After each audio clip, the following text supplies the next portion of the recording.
Hello everyone, welcome back to my channel.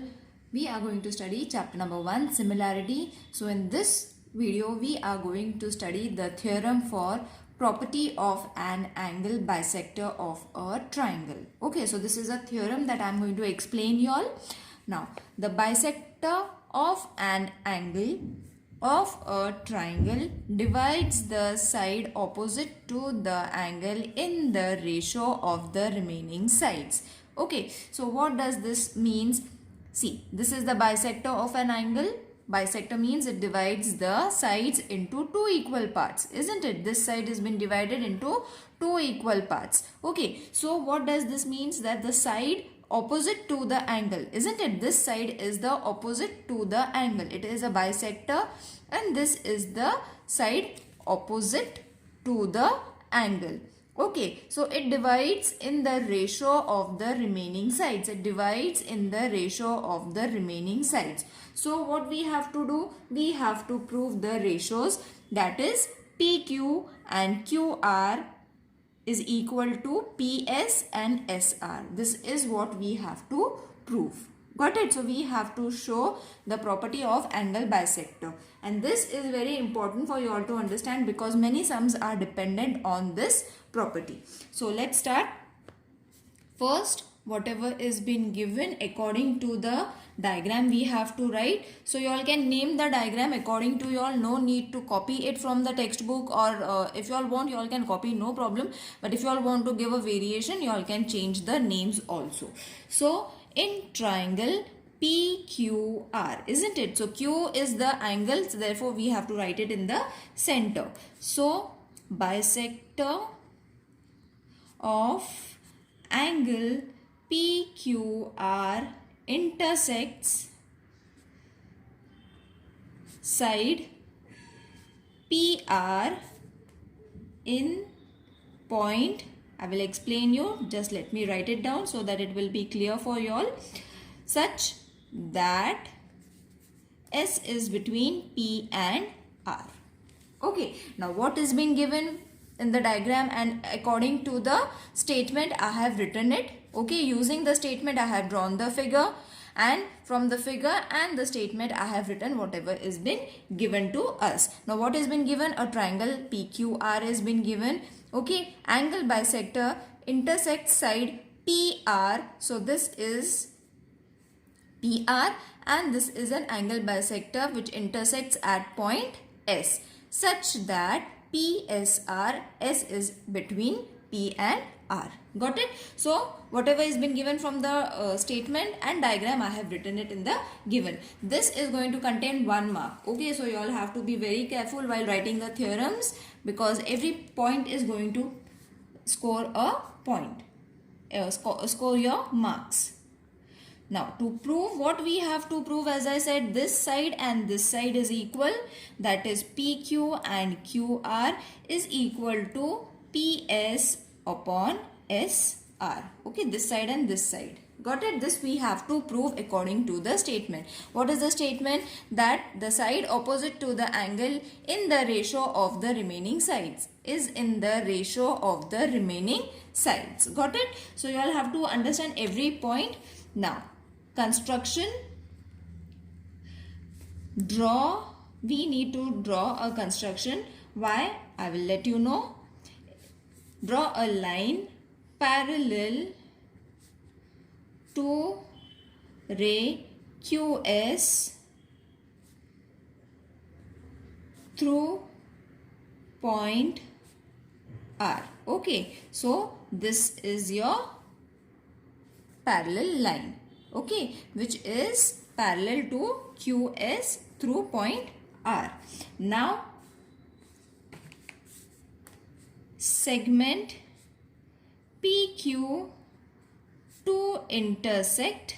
You all can change the statement according to your will, but the main point should be clear. Okay, that we need to prove. That point should be clear.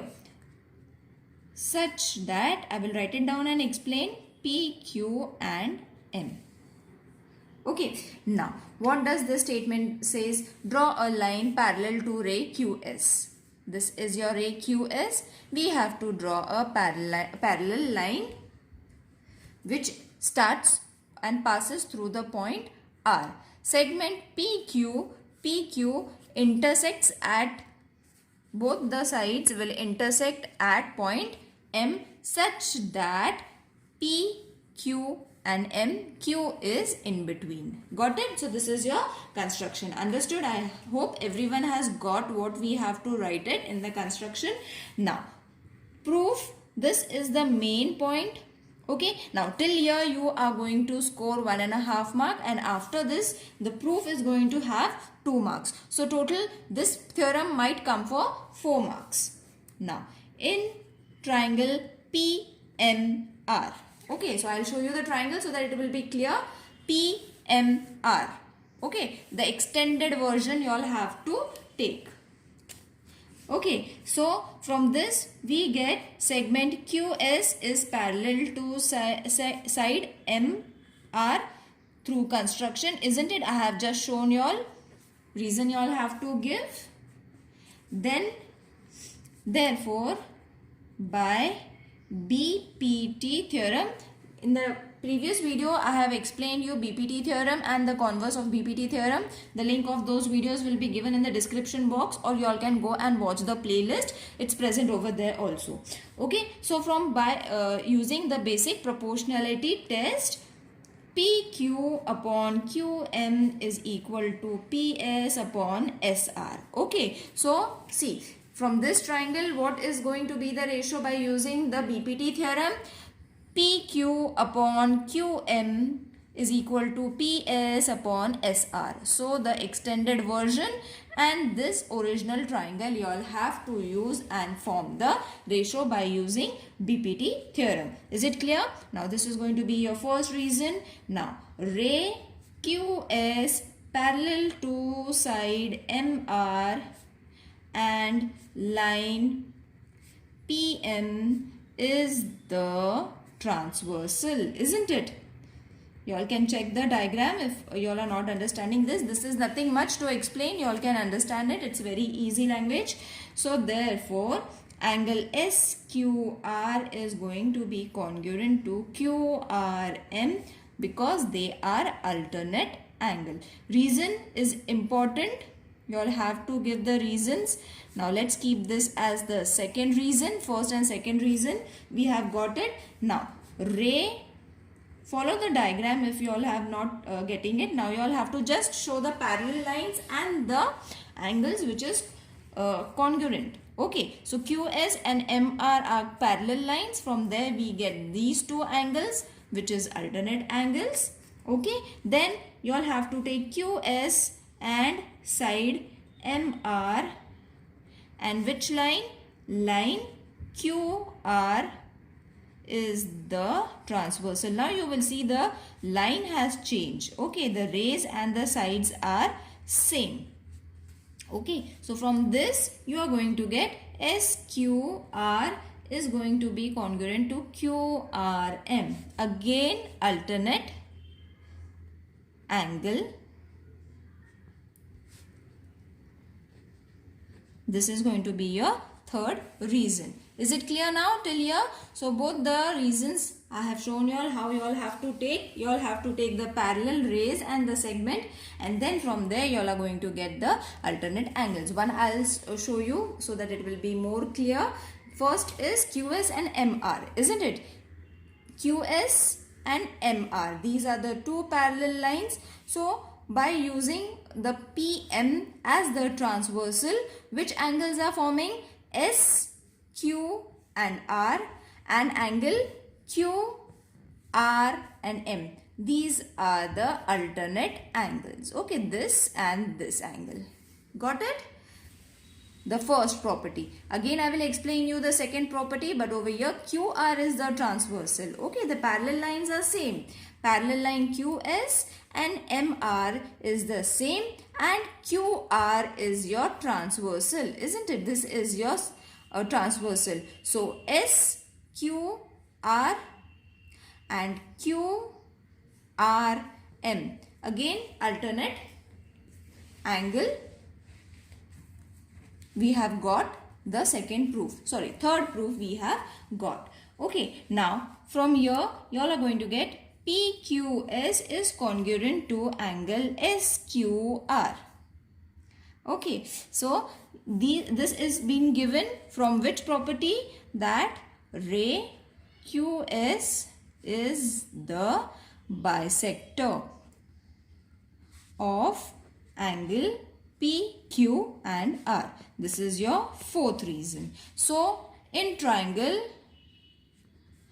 QRM, okay, QRM triangle, you all have to take which angles are going to be congruent? QMR. You all can keep the diagram ready in front of you so that when I am explaining it will be more clear to you all. So QRMR and QRM are congruent from second, third and fourth. Okay, see QRM, isn't it? So QRM is going to be congruent to QMR from first, second and third. Proof. Second, third and fourth, sorry. So this is your reason. Now, if the angles are congruent, then their segment also is congruent, isn't it? This is the property that we have learned. So it is congruent to segment QM. QR is congruent to QM, isn't it? From converse of isosceles triangle theorem. If you all are not remembering the terms and the properties, no problem, you all can mark it if you all are not knowing it, but I will refer that you all have to give the reasons. It is compulsory. Okay, and if at times you all are not remembering, no problem, you all can just mark it as first, second and third, fourth or fifth, whatever has been there.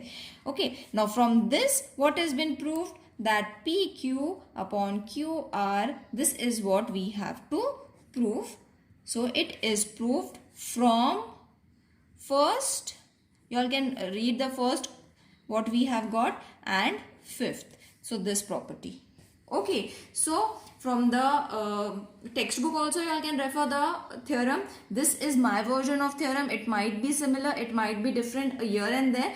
Whatever is easy for you all, and first the thing is that you all have to first understand the properties of the angle bisector of a triangle. That is most important. If you all have understood it, you all can change the theorem according to you all. The language of the theorem can be changed. So I hope this video is clear to everyone. See you in the next video. Till then, take care. Bye.